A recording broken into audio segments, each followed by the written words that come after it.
ಏನು ಎಲ್ಲಾ ರೀತಿಯ ಅಂಶಗಳು ಒಂದು ನ್ಯೂಸ್ ಪೇಪರ್ ಅಲ್ಲಿ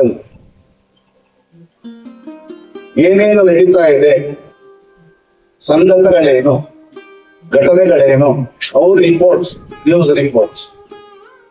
ಅದಾದ ನಂತರ ಕವನ, ಕತೆ, ಕಾದಂಬರಿ, ಇದಕ್ಕೊಂದಿಷ್ಟು ಅಂಕಣ. ಅದಾದ ನಂತರ ಪ್ರಚಲಿತ, ಅದಾದ ನಂತರ ಅದಾದ ನಂತರ ಸಾಹಿತ್ಯ, ಅದಾದ ನಂತರ ವೈಚಾರಿಕ ಚರ್ಚೆ ಜಿಜ್ಞಾಸೆಗಳಿಗಾಗಿ ಅಂಕಣಗಳು, ಸಂಪಾದಕೀಯ ಅಂಕಣಗಳು. ಅಂದ್ರೆ ಒಂದು ಸಮಾಜಕ್ಕೆ ಇಡಿಯಾಗಿ ಎಲ್ಲ ಬೇಕು, ಎಲ್ಲದನ್ನೂ ಸಹಿತ ಇವತ್ತು ಪತ್ರಿಕಾರಕ್ಕೂ ನಾವು ಕೊಡ್ತಾ ಬಂದಿದೆ. ಇನ್ನು ನ್ಯೂಸ್ ಪೇಪರ್ ಅದು ಪತ್ರಿಕಾ ಮಾಧ್ಯಮದ ಉದ್ದೇಶಗಳೇನೆ? ಅನ್ಬಯಾಸ್ಡ್ ನ್ಯೂಸ್ ಕೊಡಬೇಕು, ಒಂದು ಸುದ್ದಿಗಳನ್ನು ವರದಿ ಮಾಡ್ಬೇಕು, ಒಂದು. ಮೂರನೇದು ರಾಜ್ಯಾಂಗ, ಶಾಸಕಾಂಗ, ಕಾರ್ಯಾಂಗ, ಈ ಮೂರುಗಳನ್ನು ಸಹಿತ ಕಾವಲು ಕಾಯಬೇಕು. ಕರೆಕ್ಟ್ ಆಗಿ ಅವ್ರು ನಡೀತಾ ಇದಾರ ಇಲ್ಲ ಅಂತ ಹೇಳಿ ಜನಗಳಿಗೆ ತಿಳಿಸೋದ್ರ ಮೂಲಕ, ಅವರ ಅಂಕುಡೊಂಕುಗಳನ್ನ, ಇತಿಮಿತಿಗಳನ್ನ, ತಪ್ಪುಗಳನ್ನ ತಿಳಿಸೋದ್ರ ಮೂಲಕ ಪ್ರಜಾಪ್ರಭುತ್ವದ ಆಶಯಗಳನ್ನ ಜೀವಂತವಾಗಿರೋದು. ಅಲ್ಲದೆ ಇಡೀ ಸಮಾಜಕ್ಕೆ ಅವಶ್ಯಕ ಇರತಕ್ಕಂತ ಎಷ್ಟೋ ವಿಚಾರಗಳಲ್ಲಿ, ತಾಂತ್ರಿಕ ವಿಚಾರಗಳಿರ್ಬೋದು, ಸಾಹಿತ್ಯಿಕ ವಿಚಾರಗಳಿರ್ಬೋದು, ಸಾಂಸ್ಕೃತಿಕ ವಿಚಾರಗಳಿರ್ಬೋದು, ರಾಜಕೀಯ ವಿಚಾರಗಳಿರ್ಬೋದು, ಸಾಮಾಜಿಕ ವಿಚಾರಗಳಿರ್ಬೋದು, ಈ ಎಲ್ಲ ವಿಚಾರಗಳಲ್ಲಿ ಇಡೀ ಜನಮಾನಸ, ಇಡೀ ಸಮಾಜದ ಪ್ರಜ್ಞೆಯನ್ನ, ಜಾಗೃತಿಯನ್ನು ಮೂಡಿಸ್ತಕ್ಕಂಥ ಕೆಲಸ ಇವತ್ತು ಪತ್ರಿಕೋದ್ಯಮದ ಮೇಲೆ ಇದೆ ಅಂತ ನಾನು ಭಾವಿಸ್ತೀನಿ. ದೊಡ್ಡದಿದೆ. ಬೇರೆ ಬೇರೆ ಹಂತಗಳಲ್ಲಿದೆ. ಒಂದು ತಕ್ಷಣದ ಸಮಸ್ಯೆಗಳ ಪರಿಹಾರಕ್ಕಾಗಿ ತೆಗೆದುಕೊಳ್ಳಬೇಕಾದಂತ ಕ್ರಮಗಳು, ಇನ್ನೊಂದು ದೀರ್ಘಕಾಲೀನ ಸಮಾಜದ ಪ್ರಗತಿಗಾಗಿ ವೈಚಾರಿಕ ಚರ್ಚೆಗಳು, ಎರಡನ್ನೂ ಅದು ನಡೆಸ್ಕೊಂಡು ಬರ್ತಾ ಇದೆ. ಅಷ್ಟೇ ಅಲ್ಲ, ಎಷ್ಟೋ ರೀತಿಯಾಗಿರ್ತಕ್ಕಂಥ ಚಾರಿಟಿ ಕೆಲಸಗಳನ್ನು ಮಾಡ್ತಾ ಇದೆ. ನಾನು ತಾಪಿಸ್ಕೊಳ್ತೀನಿ, ನಮ್ಮ ಒಬ್ಬ ಗ್ರಾಮೀಣ ಭಾಗದ ಪತ್ರಕರ್ತ ಸ್ನೇಹಿತರೊಬ್ರು, ನಮ್ಮ ಫ್ರೆಂಡ್ ಅವರು ಮಾರ್ವಿನಲ್ಲಿ ಒಂದು ಹುಡುಗರ ಬಗ್ಗೆ ಒಂದು ನ್ಯೂಸ್ ಮಾಡಿದ್ವಿ. 10th ಮುಗಿದಿದೆ, 95% ಗ್ಯಾರಂಟಿ ಸ್ಕೋರ್ ಮಾಡ್ತಾನಂತವನು, ಸೈನ್ಸೇ ಮಾಡ್ಬೇಕಂತ ಅವನಿಗೆ ಛಲ ಓದೋದ್ ಗೊತ್ತಿಲ್ಲ.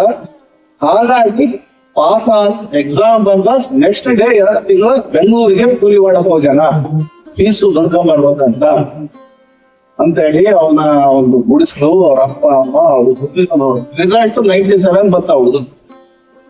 ಆಮೇಲೆ ಈ ವರದಿಯ ಇಂಪ್ಯಾಕ್ಟ್ ಇಂದಾಗಿ ಹಲವಾರು ಕಾಲೇಜುಗಳು ಅವ್ರಿಗೆ ಫ್ರೀ ಎಜುಕೇಶನ್ ಕೊಡ್ತೀವಿ ಅಂತೇಳಿ ಆ ಹುಡುಗಿಗೆ ಆಫರ್ ಮಾಡಿದ್ರು. ಇವತ್ತ ಆ ಹುಡುಗ PUC ಪಾಸ್ ಆಗಿ, BSc ಅಗ್ರಿ ಪಾಸ್ ಆಗಿ ಪೊಲೀಸ್ ಇಲಾಖೆಯಲ್ಲಿ PSI ಆಗಿ ಕೆಲಸ ಮಾಡ್ತಾ ಇದ್ವಿ. ಈ ರೀತಿಯ ಚಾರಿಟಿ ಕೆಲಸಗಳು ಬಹಳಷ್ಟು ನಾವು ಸಣ್ಣ ಒಂದು ಎಕ್ಸಾಂಪಲ್ ಹೇಳ್ತಾ ಇದ್ದೀನಿ. ಇಂಥ ಹಲವಾರು ನಿದರ್ಶನಗಳನ್ನ ನಾನು ಕೊಡೋದಲ್ಲಿ, ಅಂದ್ರೆ ಪತ್ರಕರ್ತರು ನನ್ ತುಂಬಾ ಬೇಜಾರಾಗ್ತಿದೆ. 2000, 3000 ತಾವು ಇಟ್ಕೊಂಡು ಇರ್ಬೋದು, ಅವ್ರಿಗೆ ಆಲ್ಟರ್ನೇಟಿವ್ ಇನ್ಕಮ್, ಅಗ್ರಿಕಲ್ಚರ್ ಇರ್ಬೋದು, ಮತ್ತೊಂದು ಇರ್ಬೋದು. ಎಲ್ಲದರ ನಡುವೆ ಸಮಾಜದ ಒಳಿತಿಗಾಗಿ, ಸಮಾಜದಲ್ಲಿ ಕಷ್ಟದಲ್ಲಿರೋರ ಮೇಲಕ್ಕೆ ಎತ್ತೋದಕ್ಕೆ ತಮ್ಮದೇ ಆದಂತಹ ಒಂದು ಕಾಣಿಕೆಯನ್ನ ಹೇಗೆ ಕೊಡಬಾರದು ಅನ್ನೋದಕ್ಕೆ ಎಕ್ಸಾಂಪಲ್ ಆಗಿ ನಾನು ಇದನ್ನ ಹೇಳ್ತೀನಿ. ಇದು ತಕ್ಷಣದ ಸಮಸ್ಯೆಗಳನ್ನ ಬರುತ್ತೆ. ಈ ಊರಿಗೆ ಟೀಚರ್ ಇಲ್ಲ, ಈ ಊರಿಗೆ ನೀರಿಲ್ಲ, ಊರಿಗೆ ರಸ್ತೆ ಇಲ್ಲ, ಈ ಭಾಗಕ್ಕೆ ಚರಂಡಿ ಇಲ್ಲ, ಈ ವಾರ್ಡಲ್ಲಿ ಅದಿಲ್ಲ, ಇದಿಲ್ಲ. ಅದರ